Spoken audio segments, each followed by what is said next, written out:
하면 어떤 이미지가 떠오르시나요? 정해진 절차를 철저히 지키는 사회, 편의점 아르바이트부터 대기업까지 세세한 매뉴얼이 존재하는 나라, 그리고 조직 안에서 자주 들린다는 이 말, 선례가 없습니다. 일본 사회를 이야기할 때 우리는 흔히 이것을 단순히 일본인의 국민성으로 설명합니다. 하지만 정말 그럴까요? 일본이 매뉴얼과 절차를 중시하게 된 배경에는 단순한 성격 문제가 아니라 오랜 조직 문화, 책임 회피 구조, 합의 중심의 의사결정, 그리고 반복되는 자연재해라는 역사적 조건이 복합적으로 작용했습니다. 오늘은 부미제, 선례주의, 합의제, 그리고 사전조율이라는 의미의 네마와시, 그리고 일본의 매뉴얼 문화라는 주제로 이야기를 해보려고 합니다. 현대 일본 조직 문화를 이해하려면 먼저 부미제, 일본어로는 링기세를 알아야 합니다. 부미제란 간단히 말해 실무자가 문서를 작성하고 그 문서를 여러 부서와 상급자가 차례로 검토한 뒤 도장을 찍으며 승인하는 의사결정 방식입니다. 즉, 일본 조직은 전통적으로 한 명의 리더가 독단적으로 결정을 내리기보다 여러 관계자가 함께 검토하고 승인하는 구조를 선호해 왔습니다. 흥미로운 점은 최고 책임자라고 해서 모든 세부 판단을 직접 내리는 것이 아니라는 점입니다. 오히려 현장을 가장 잘 아는 실무자의 의견이 먼저 올라가고 상급자는 그것을 검토하고 추인하는 방식에 가깝습니다. 그래서 일본 조직은 겉으로는 위계가 강해 보이지만 실제 의사결정 과정에서는 톱다운보다 보텀업 구조가 강한 사회라고 할 수 있습니다. 자, 그런데 이 구조에는 치명적인 약점이 있었습니다. 바로 이 질문입니다. 문제가 생기면 누가 책임지는가? 여러 사람이 조금씩 검토하고 여러 부서가 순차적으로 승인하고 수많은 도장이 찍힌 문서가 최종 결정이 됩니다. 그렇다면 실패했을 때 그 책임은 누구에게 있는 것일까요? 기한을 올린 실무자일까요? 검토한 중간관리자일까요? 아니면 최종 승인한 상급자일까요? 답은 생각보다 애매합니다. 모두가 조금씩 관여했기 때문에 결국 아무도 명확하게 책임지지 않는 구조가 만들어집니다. 이때 조직 구성원들은 자연스럽게 위험한 결정을 피하려고 합니다.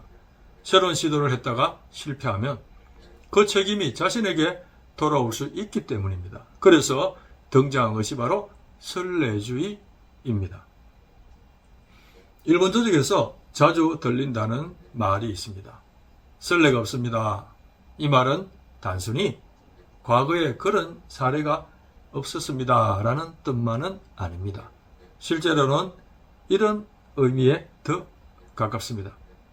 그 결정을 우리가 책임지고 싶지는 않습니다. 일본 조직에서는 새로운 방식보다 이미 해본 것, 실패하지 않았던 것, 과거에 승인된 것, 문서로 남아있는 것, 누군가가 먼저 책임져 준 것을 선호합니다. 이것이 바로 선례주의인 것입니다. 부미제가 책임을 분산시켰고 책임이 분산되자 사람들은 위험을 피하게 되었고 위험을 피하다 보니 선례에 의존하게 된 것입니다. 결국 일본의 조직 문화의 중요한 축은 이렇게 연결됩니다. 부미제는 책임을 분산시키고 책임 분산은 선례주의를 강화하며 선례주의는 새로운 결정보다 안전한 절차를 선호하게 만든다. 선례주의가 강해질수록 조직은 점점 더 조심스러워집니다. 그런 조직에서 중요한 것은 누가 옳은가가 아닙니다. 오히려 더 중요한 것은 누가 반대하지 않는가입니다. 그래서 일본 사회에서는 다수결보다 전체 분위기와 조화를 더 중시하는 경향이 강합니다. 이것이 일본 특유의 합의제, 즉 컨센서스 문화입니다.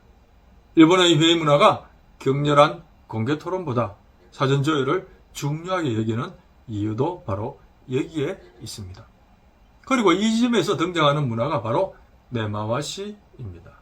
네마와시는 원래 나무를 옮겨 심기 전에 죽은 뿌리를 미리 정리하는 작업을 뜻합니다. 하지만 조직 문화에서는 회의 전에 미리 관계자들을 만나고 반대 의견을 조율하고 분위기를 만들어 놓는 과정을 뜻합니다. 즉 일본의 공식 회의는 회의장에서 결론을 새롭게 만드는 자리가 아니라 이미 네마와시를 통해 조율된 결론을 공식적으로 확인하는 자리에 가까운 경우가 많습니다. 이 구조에서는 공개적 충돌을 피할 수가 있습니다. 조직 내부의 조화를 유지할 수 있습니다. 결정이 내려진 뒤 실행 단계의 저항도 줄일 수 있습니다. 하지만 동시에 단점도 분명히 있습니다. 결정이 느려지고 책임 소재가 흐려지고 새로운 아이디어가 쉽게 막힐 수 있습니다. 아무도 책임지지 않는다는 것.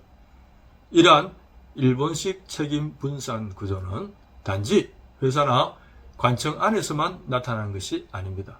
패전 직후 일본 사회에서도 비슷한 구조가 드러납니다. 1945년 8월 15일 일본은 무조건 항복을 선언합니다. 그 직후 등장한 구호가 바로 일억 총참회였습니다. 당시 일본 지도층은 전쟁의 책임을 특정 군부 지도자나 관료, 권력자에게 집중시키기보다 국민 전체가 함께 반성해야 한다는 식으로 표현했습니다. 겉으로 보면 국민적 반성을 촉구하는 말처럼 들립니다. 하지만 이 구호에는 중요한 문제가 숨어 있습니다.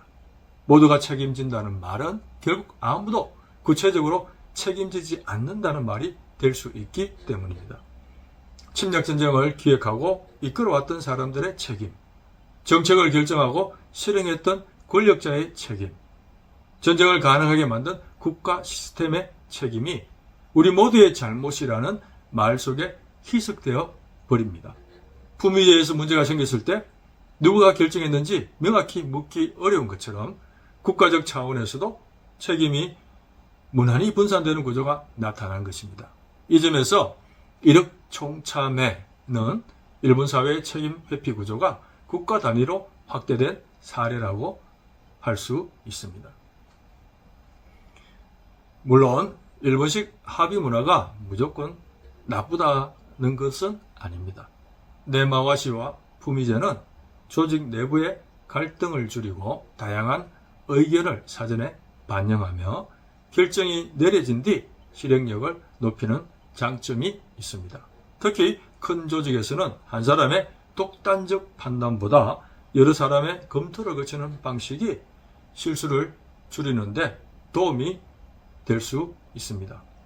하지만 반대로 이 구조는 혁신에는 약할 수 있습니다. 새로운 시도는 선례가 없기 때문에 막히고 위험한 결정은 책임 문제 때문에 미뤄지고 최종 결정자는 있지만 최종 책임자는 흐려지는 일이 반복됩니다.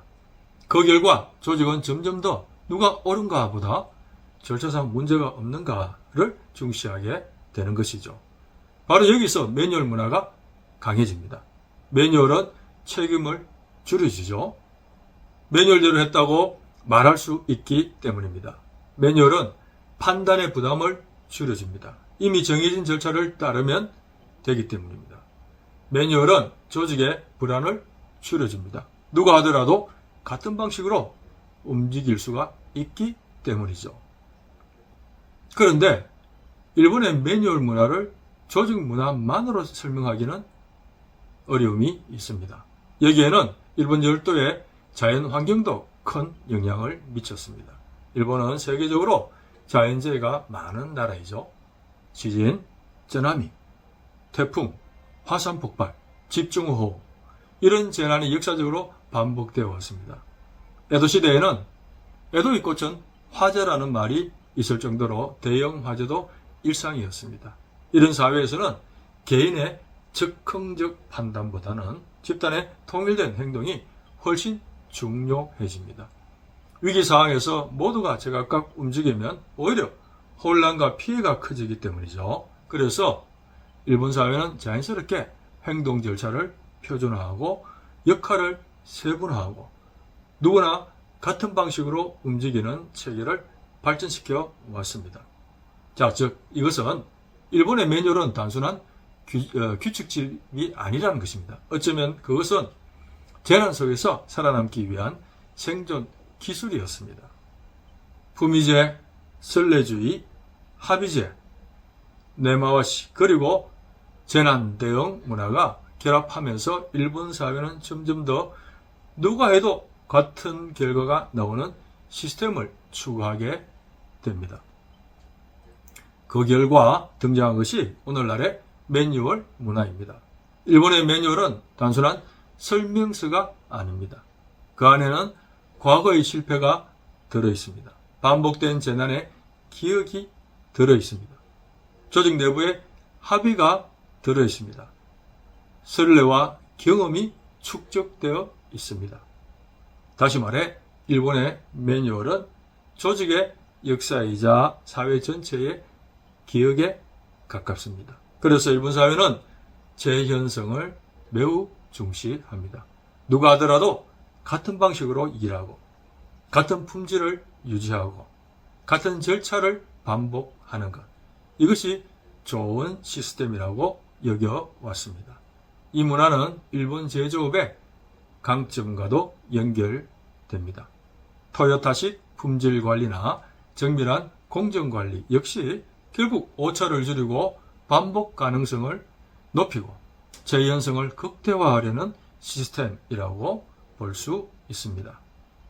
결국 현대 일본의 매뉴얼 문화라고 하는 것은 단순히 일본인이 꼼꼼해서 생긴 것이 아닙니다. 그 배경에는 에도 시대 이후 이어진 조직 운영 방식, 품위를 통한 집단적 의사 결정, 책임을 분산시키는 구조, 선례를 중시하는 태도, 네마와시를 통한 사전 조율, 그리고 반복되는 자연재해 속에서 형성된 집단 행동의 습관이 있습니다. 즉 현대 일본은 어떤 의미에서 무사사회의 조직 원리와 재난사회의 생존 방식이 결합해 만들어진 나라라고 할 수 있습니다. 그래서 일본의 매뉴얼 문화는 한편으로는 안정과 품질을 만들어냈습니다. 하지만 다른 한편으로는 새로운 시도와 빠른 결정을 어렵게 만들기도 했습니다. 절차가 사회를 지켜주는 동시에 절차가 사회를 묶어버리는 것입니다. 오늘 우리는 일본이 왜 매뉴얼 사회가 되었는지 살펴보았습니다. 품위제는 책임을 분산시켰고 책임 분산은 선례주의를 강화했습니다. 이 선례주의는 합의와 네마와시 문화를 낳았고 반복되는 자연재해는 표준화된 행동 절차를 필요로 했습니다.